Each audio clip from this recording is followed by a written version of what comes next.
Hi guys, Mon Montenegro. So for today's video, I'm gonna show you my food supplement na tinitake ko. So one of these guys is vitamin E. So gamit kong vitamin E is Myra E guys. So bumili ako ng 10 packs niyan. Ito yung gamit ko. Ayan, ang dami guys. And then, ang gamit ko naman for vitamin C, Imnupro. So bumili ako yung 1 pack nito guys. Ang dami niya oh. And then, I'm using collagen, guys. Ito yung gamit kong collagen.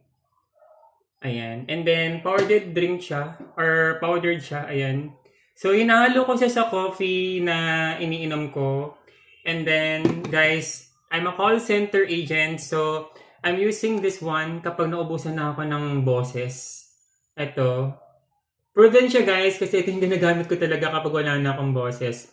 So, yun lamang guys. So, for today's video, share ko lang sa inyo yung aking food supplement. Siyempre sa panahon ngayon, bawal na bawal magkasakit. Kaya ingatan natin ating sarili. Yun lamang. Bye-bye!